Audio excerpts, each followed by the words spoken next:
Webinar is a very interesting webinar. It explores the key differences between the STEM disciplines. STEM, as you may all know, it's an acronym for Science, Technology, Engineering, and Mathematics, and Social Sciences. And the idea of today's webinar is to help students get a better understanding of their options whenever they're choosing a field of study. So we'll be breaking down the key characteristics, academic approaches, and career prospects in each area, providing a clear comparison to support students in identifying the right fit based on their interests, goals, and strengths. So whether you're curious about lab work or leaning towards understanding human behavior and societies, this session is going to help you make a more confident and informed academic choice. So this informative session is being held in partnership between Education USA and University of Washington, Bothell. And we are so glad to have Machelle Allman, who is the Manager of International Recruitment at the university, here with us as a panelist today. So before we start, a little bit about who we are. Education USA is a global network under the US Department of State, made up of over 425 international student advising centers in more than 175 countries.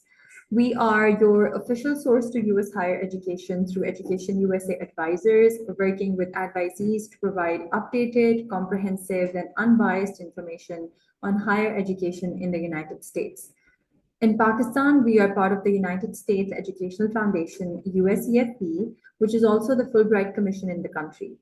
USEFP promotes mutual understanding between the people of Pakistan and the people of the United States through educational and cultural exchanges. We have offices in Islamabad, Lahore, and Karachi, but we are available for any student that needs support or advising throughout Pakistan via email and call. Other than advising, USCFP also has a programs department that administers multiple fully funded programs, including the prestigious Fulbright Scholarship, which is, of course, for graduate studies. Unfortunately, at the time, we do not have any fully funded programs for the undergrad level, and for more information, you can check out our website. Audience members, you can use the Q&A box in the Zoom meeting to ask your questions, and we'll get to them at the end of the presentation. Finally, Machelle, thank you so much for being with us today. We're so glad to have you, and we're so excited to learn from you. And over to you now. Thank you so much. I am honored to be here. Did I see someone raise their hand already? Is there a problem with the audio or? No, your audio is fine. Okay, wonderful. Thank you. I thought I saw someone raise their hand, and so I wanted to make sure that everything was okay. I'm going to go ahead and share my screen for you all so we can see the presentation. And indeed, I will allow plenty of time for questions and answers. And this is me. I am Machelle Allman. I do work for the University of Washington, Bothell, and I have worked there for 5 years. And it's my pleasure to work with students from Pakistan and other areas of the world. So it's my pleasure to be here with you today. So when we're talking about STEM versus the social sciences as both a program of study and career planning, as our host said, STEM stands for science, technology, engineering, and math. And we're going to talk about these in two different ways. We're going to talk about conceptual differences between these areas and practical differences in these areas. So if we can go ahead and put in the chat, what are some careers that you already know of as examples for STEM careers or for social science careers? Do we have any ideas from the students in the group? If you can put in the chat, what is a STEM career that you might already know of, and what is a social science career?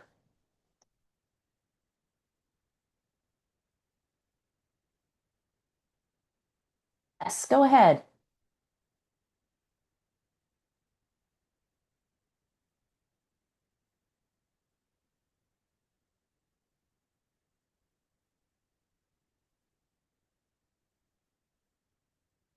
Are you able to use the chat function?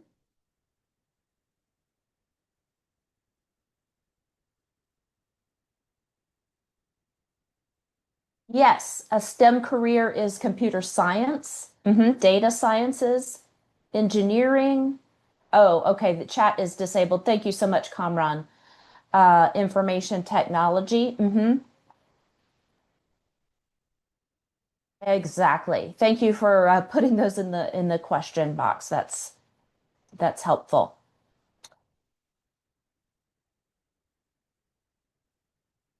So, when we're talking about the conceptual difference, STEM fields do tend to ask questions about the natural world, and they also work on developing technologies.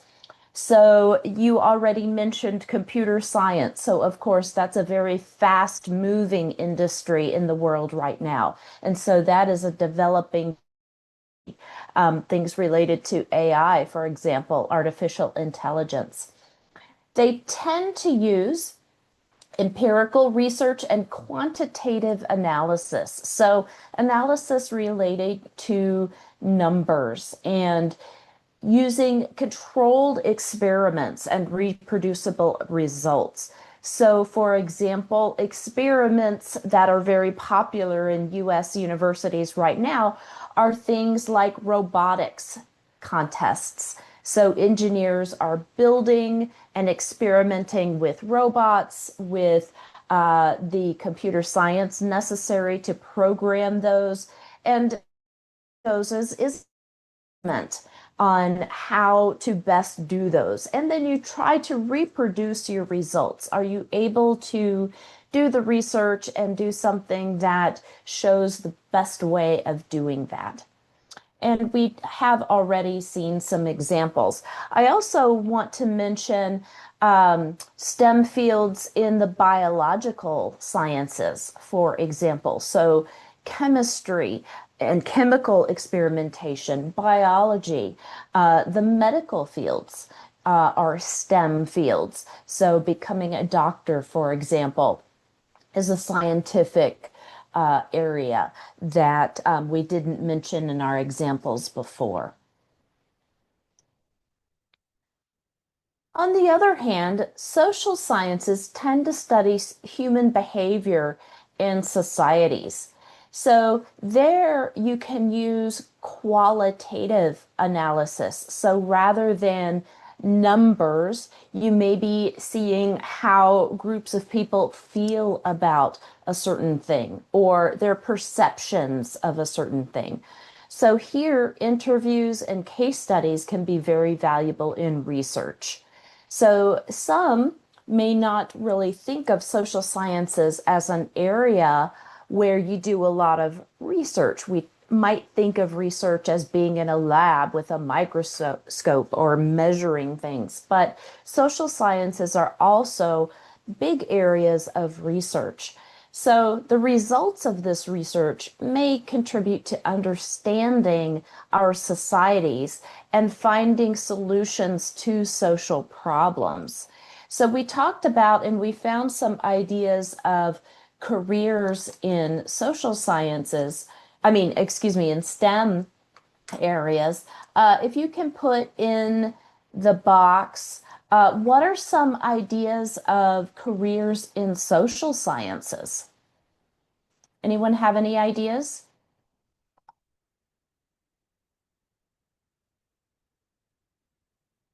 Yes, psychology. So a psychologist will be studying human behavior at the individual level. Absolutely. Any other ideas?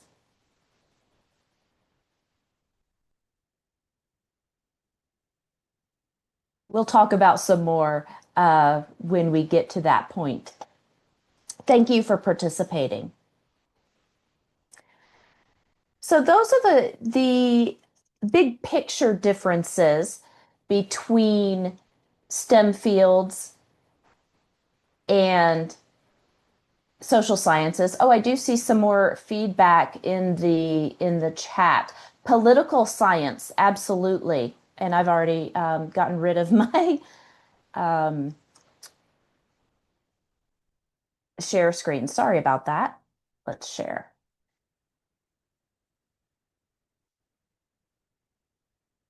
So yes, political science is one, because then that can help us with governance.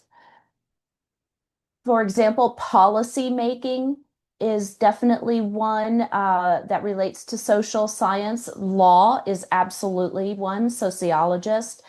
Environmental science, absolutely. And we're going to talk about this one specifically later on. Law, good examples. Thank you.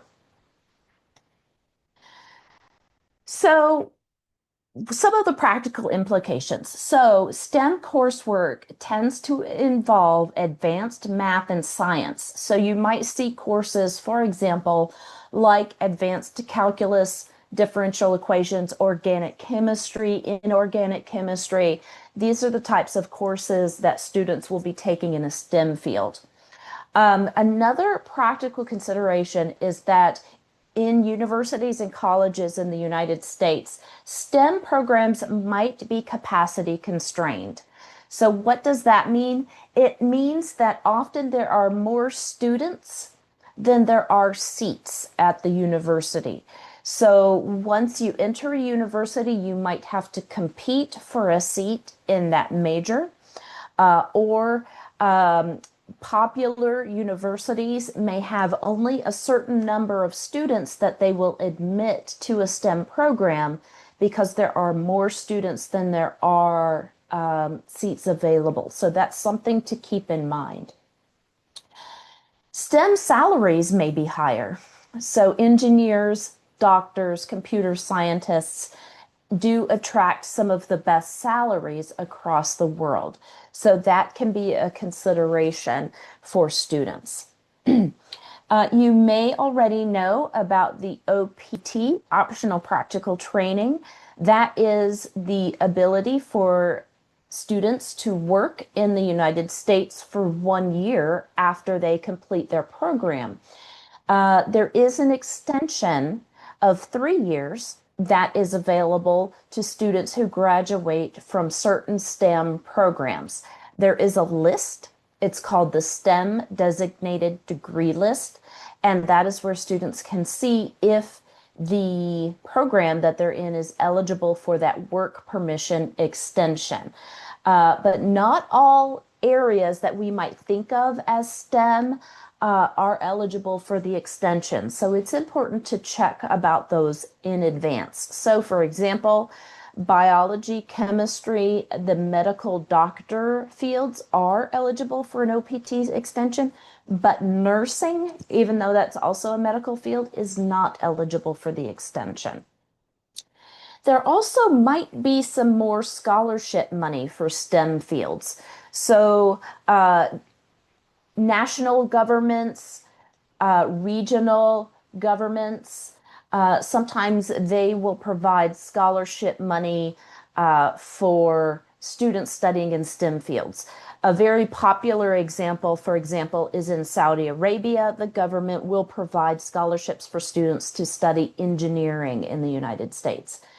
I do have a question already about OPT, and yes, I will be happy to explain more about that at the end of the presentation. So thank you for that question.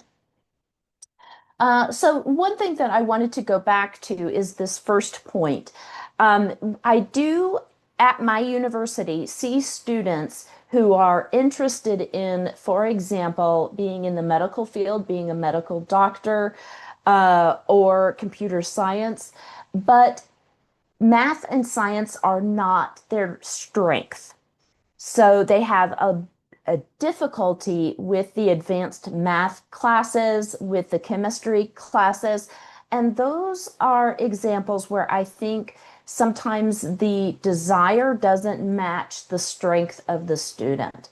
So if you are a student that very much enjoys math and science, you're already taking some advanced math in high school, for example, then a STEM field may be for you. But if you have difficulty with math and science, then I would really encourage you to think diligently about social sciences or other areas. And I see, uh, and your Education USA advisors will be able to advise you about how to find the recording. So that's one of the things that I see a lot at university is the mismatch between a student's strengths and what they're trying to do in their program. Physics, maths related fields, right. So if that's a struggle for you, then the STEM coursework might not be a match for your strengths. So one thing to consider too is that there's not really a strict separation between those two, even though they can be very different. We do also have what's called interdisciplinary study. And that's one of the strengths of the US education system anyway, is that the education is flexible and students can study many different areas. You don't have to be tracked into one or the other.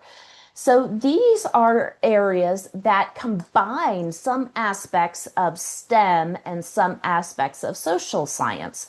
So, for example, economics and econometrics, there's a lot of math, there's a lot of statistical research, but there's also the social science component, such as policy. What do the statistics about the economy tell us about a government policy, for example? Data visualization and analysis. So data visualization is taking data and doing research, finding that data, but then also telling the story about what the data says. So it's making data accessible to an audience. That audience could be the public, it could be government, but it's a way to look at data, tell the story about what that means, and then possibly making recommendation about that data. Public health is another one. So, for example, a student who may not be a medical doctor but is very interested in health outcomes for a particular society, public health is a very popular option because you will be studying about health outcomes, but then how does that relate to the society? And what kind of policies might be made to improve public health? I don't know if you follow the YouTuber John Green. He's a popular American scientist and author. And he does a lot of work in public health around tuberculosis. This is a disease in many different parts of the world.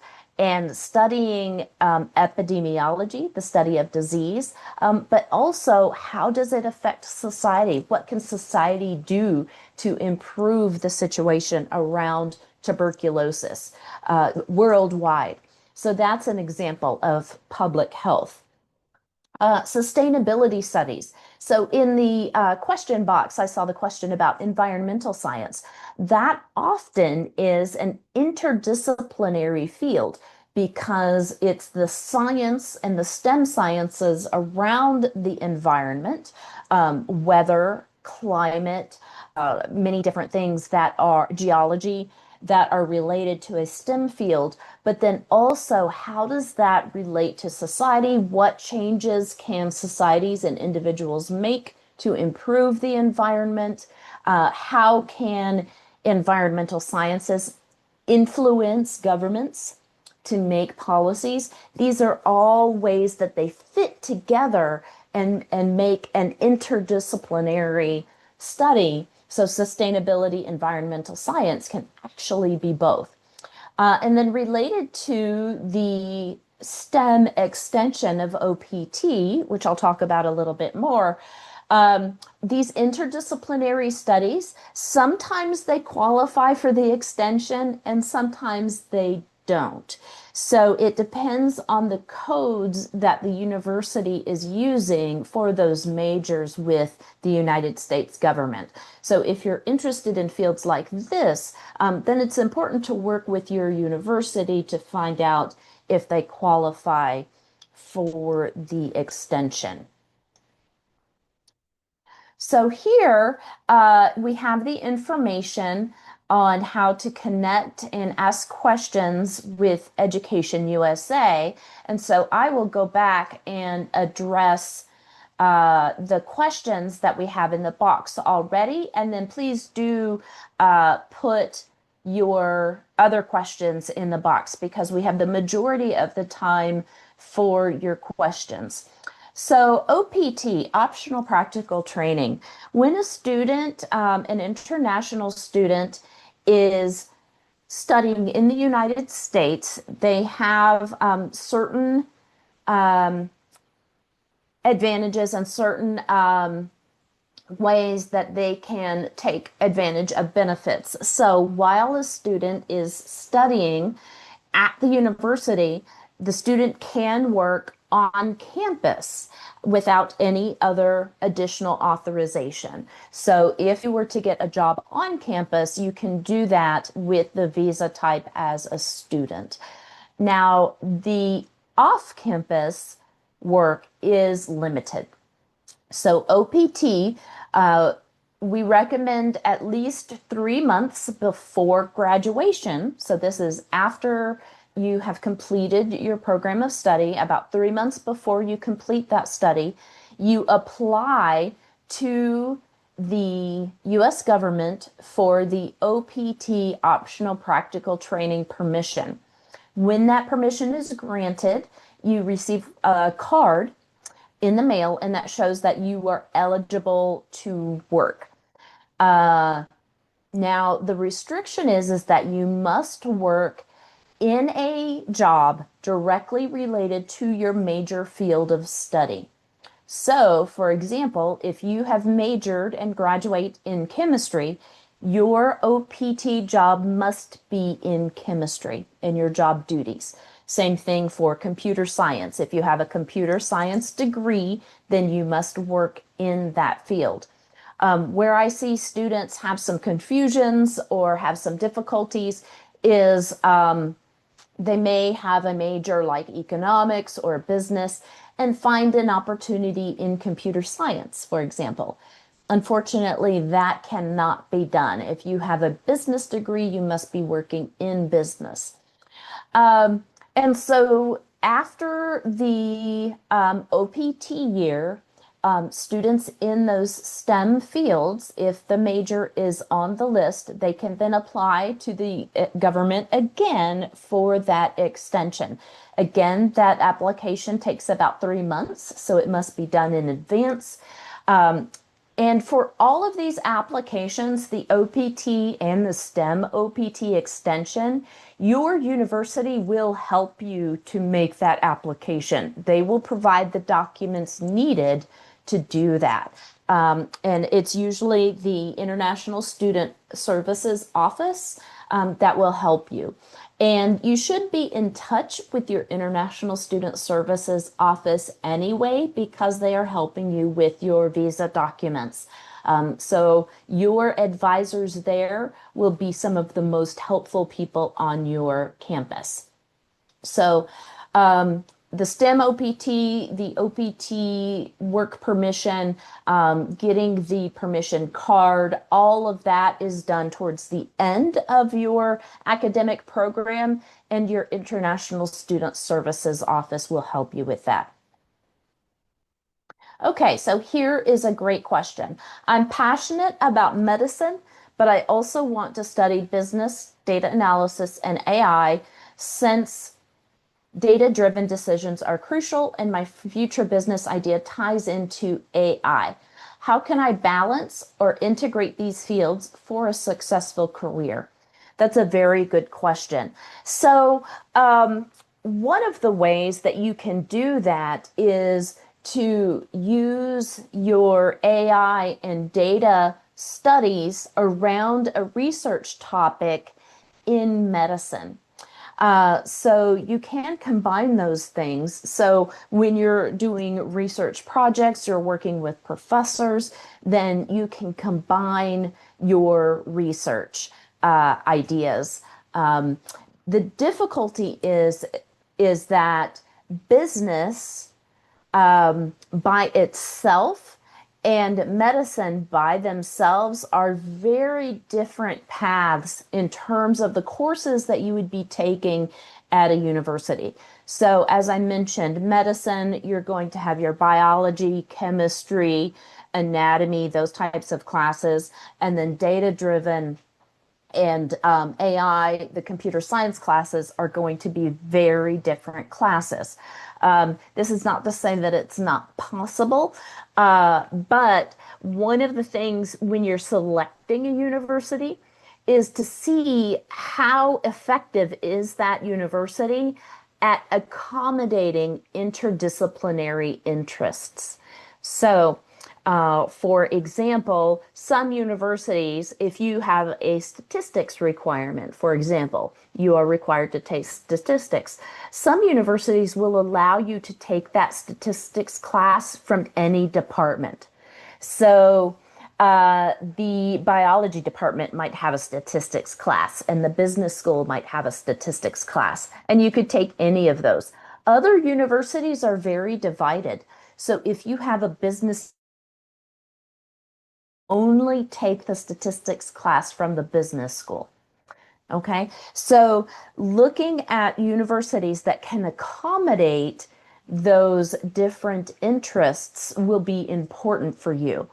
And then you may be able to refine those interests a little bit more. So, medicine, again, you could go in the direction of public health or an area of business working with health administration, for example, in the business school, where you're still working with medicine and health, but it's out of the business school.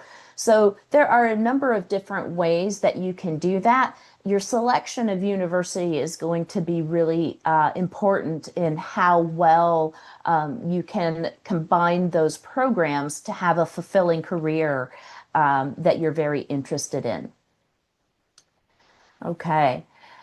Yeah. So a fully funded scholarship in STEM. In the United States, that's just going to be difficult. You may know that the education system in the United States is not funded by the government. It's not even funded fully by our state governments. And so there is the understanding that there is some personal contribution to your educational program. And so finding fully funded scholarships are really difficult.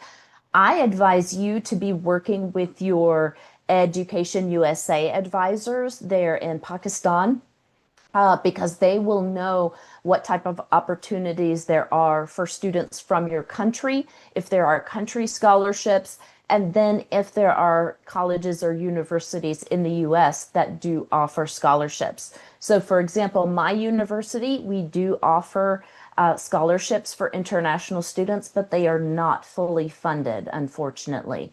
Um, the advantage for you is that at the master's level, there are more scholarships for graduate students than undergraduate. So if you are a graduate student looking for structural engineering, there may be more opportunities for you than for undergraduates. So it's going to be difficult. You know, keep looking, keep talking to your advisors, and hopefully you'll be able to find some opportunities for you. Okay. And I see, thanks a lot. You're very welcome. I hope this is helpful for you. Um, I have physics, maths, computer science, and business studies in A levels. I have interest in business and physics only. What kind of fields are there? So when you are applying for admission to a United States university, it usually doesn't matter what tracks you've been doing in high school.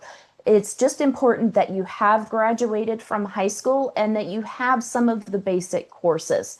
So, for example, at University of Washington, Bothell, we're looking for at least Algebra 2 level math. We're looking for 2 years of social science. We're looking for 3 years of um, natural sciences. We're looking for a full background. So once you come to university, you can declare any major that you like. So even if you have a physics and maths high school background, you can absolutely study business in the United States.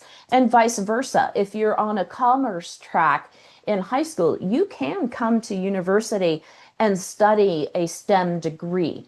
So if you were interested in business and physics, the careers that you can choose are really up to you.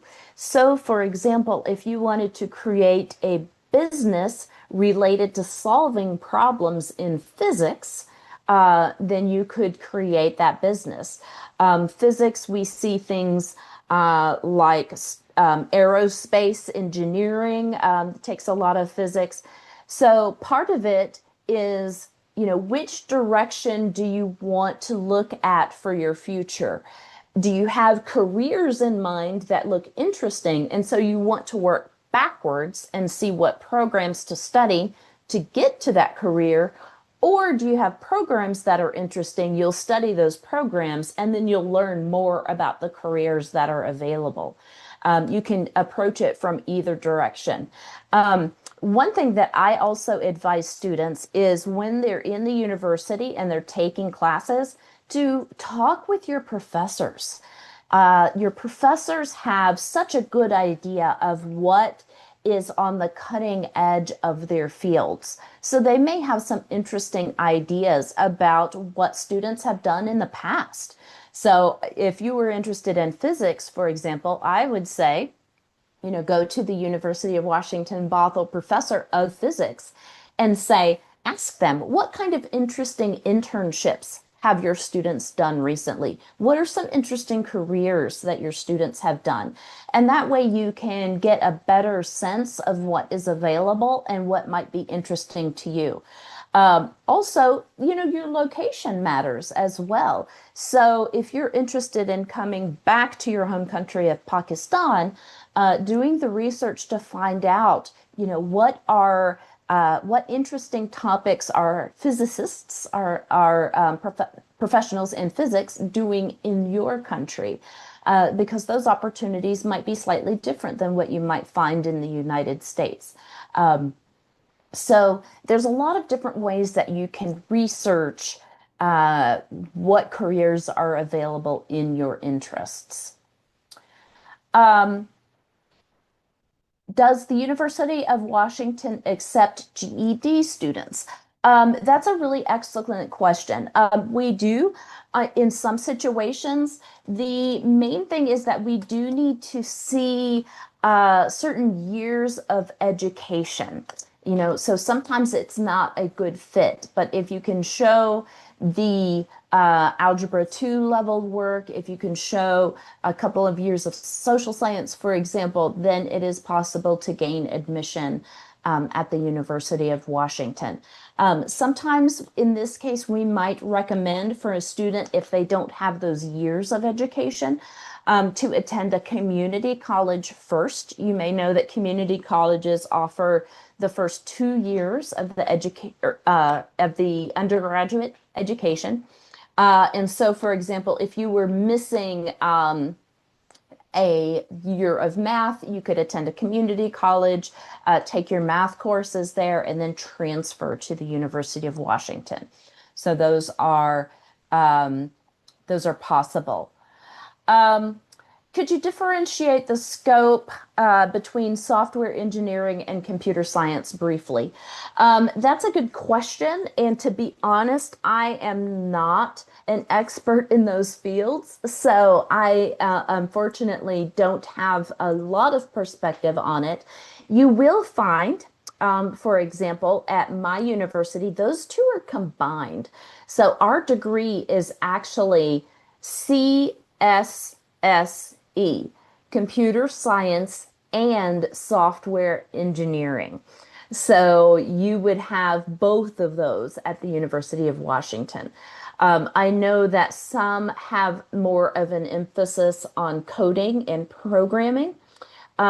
So I wish I were more expert in that area, but I don't actually know. But for example, if you do have some universities that you are interested in, what I would recommend is you go to those particular programs, go to the course catalog, and see what courses precisely are going to be required for those two different areas. And that will give you a sense of the scope and the differences between the two. I am interested in the MD program. Is it available in your university and how can we get into it? So MD is a unique career path and a unique program. So it is a graduate level program. So the campus of University of Washington that offers that is the Medical School of the University of Washington, Seattle. So my university, University of Washington Bothell, does not have that. I will say that in the United States, getting into the MD program is very difficult. Most of the seats are reserved for United States citizens, unfortunately.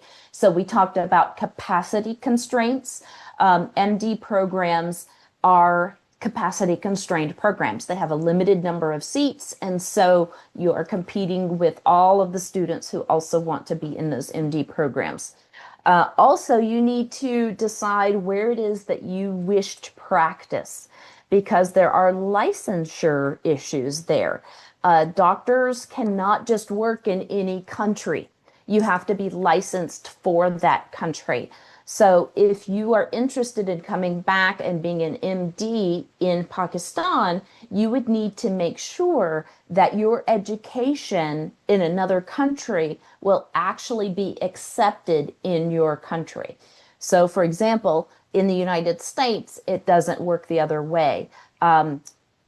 Doctors from that have their credentials from other countries are not eligible to work in the United States as doctors unless they go through the licensure procedures.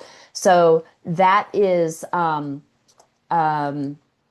fairly complicated, but if you are interested in practicing in the United States, then it does make sense to go to an MD program in the US.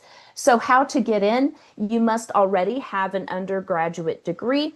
So you would need to be a top student in the bachelor's degree in an area, usually like biology, chemistry, because they do have what are called prerequisites. So prerequisites are courses that you must take before you can take a different course. So in order to take doctor level courses, you must have the prerequisites in an area like biology, chemistry. So if you have those prerequisites, if you have the undergraduate degree, there's also an exam that you must take in the United States. It's called the MCAT, M-C-A-T, and you must score a top score on that test in order to gain admission to a medical school. And the visa problems going on these days. Will the university help me with that? Absolutely. So what happens when you're admitted to a university is you're given an admission letter that shows that we have evaluated your academic background and you are qualified to be a student at our school. We also send you what's called a Form I-20. And that I-20 shows your intended major, what school you're studying at, and the dates. When are you going to be studying? And then you take those documents to the embassy or consulate to apply for the visa. Now, one of the major questions that they're going to be asking is what's called immigrant intent. The student visa right now is a non-immigrant visa. So that means that the student intends to leave the United States and return to their home country after their degree. And you have to prove that. when you're applying for the visa. You have to demonstrate that. And that can be the most difficult thing, to be honest. How do you prove that you are going to leave the United States? So that is something to be prepared for when you apply for the visa and when you go to the interview. Your Education USA advisors are going to be a wonderful resource for that. They know the trends in your country and often know the visa officials or at least know what they're looking for. So if you can demonstrate that you have a potential job offer when you come back with your degree, if you show that you own property in your country, if you have relatives in your country, that can help you with obtaining the visa. I do know that with your country, it is difficult, unfortunately, to get the visa, but certainly the universities will be providing you all of the documentation and advice that we can so that you have hopefully a successful visa interview. Okay. Does applying to a community college reduce my chances of getting a student visa compared to a university? This is a great question, and we see um, differing answers to that. So, officially, the State Department, the United States government agency that oversees all of the visa posts all around the world, officially they say, no, it does not reduce your chances that the State Department will issue visas to attend a community college. However, we do see students that report that a visa official asks them, why are you going to a community college and not a prestigious university? So that's sometimes a difficult question to answer. One of the things that we know about is that the visa official is looking for a scenario, a situation that makes sense. So if you are saying, I'm going to a community college that has a partnership with University of Washington, Bothell, for example, like we have a community college that's located on our campus. And so students will start at community college and then transfer to University of Washington, Bothell. You can say, my plan is to go to community college. It is less expensive so that I can save some money and then go to University of Washington, Bothell. That's a plan that makes sense. And so the visa officials have said if you as a student can say why you're going to the community college, then you have a chance of getting a visa. And it depends on the country as well. There are some countries that are more focused on prestige, and students who are going to the very top universities have a better chance of getting the visa, and other countries that just doesn't matter as much. So, unfortunately, the answer is sometimes. But again, working with your Education USA advisors, working with the community college and the university, you can make sure that you have the best possible chance. Again, the community college on our campus called Cascadia, we as University of Washington provide a letter to the community college students saying that once they complete their community college degree, they are eligible to apply for admission to our university. So sometimes that letter helps because it shows that the community college student is interested in finishing their degree at University of Washington. So sometimes that can be helpful. Okay, I hope these answers are helpful for you. I'm just kind of going question by question. We still have time for more questions. So, do we have any others, whether it's about STEM or social sciences, about university admissions? You're very welcome. I'm so glad to be here. You are asking very good and thoughtful questions, which I appreciate. Um,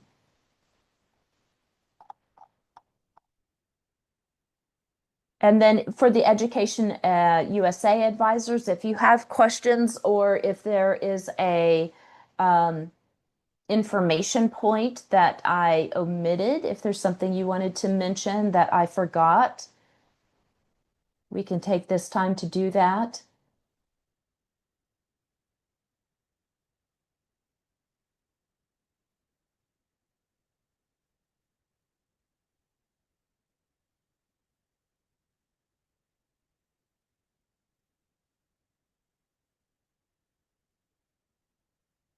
Thank you so much, Michelle. I think you've pretty much answered all the questions that were there. Thank you so much to our audience who have been so interactive throughout this webinar.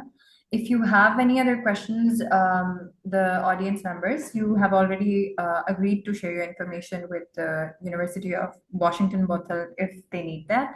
So yeah, and I've also pasted a few links in the chat box here, so you can check that out. I've got a link to the website, to the free advising services, to the USCFP page. So yeah, I shared all of the resources. The webinar will also be uploaded on our official YouTube channel pretty soon, so keep an eye out for that. Thank you so much once again, Michelle. It was so nice to have you with us. Such a My pleasure. And I did want to say too that of course your advisors do have my information. So for students, if you have questions that you think of later, say, "Oh, I wish I would have asked that." They absolutely can bring that question to me, and I'm happy to answer that. Well, that's amazing. That's so nice of you. Thank you so much. I My feel like pleasure. this is one topic that needs a lot of discussion, especially at the undergrad level. We don't really know what's out there in the social sciences, but there's so much to offer. And even in the STEM disciplines, there's so many cutting edge things happening. Um, I thought of one actually in the social sciences that is becoming very, very popular is urban planning. So city planning, urban planning, those types of things, how to organize our spaces that meet the needs of society. That's another very popular social science field that is actually increasing in popularity. And it also relates to sustainability, right? Because how do we organize ourselves as communities to best use our natural resources? So that was one that just occurred to me as well. It's interesting you would say that because I have my bachelor's and my master's degrees in development studies. So a lot of it was urban planning, cities and development, industrialization, but then also taking care of the agricultural land that you have, so rural development too. So that ties in with everything, sustainability. And I feel like that was a starting point for sustainability, and then it stemmed from there. And you can see an intersection in all fields today. So yeah, Absolutely. a lot of intersectional, intriguing stuff out there. Hmm. Again, especially for a developing country like Pakistan. Yeah, Absolutely. Yeah. thank you so much. Interesting. Thank you so much, Michelle. It's been lovely Yes. having Well, you with us. thank you so much. I'm so pleased to be here. Thank you, students, for your time and your great questions. So it's been very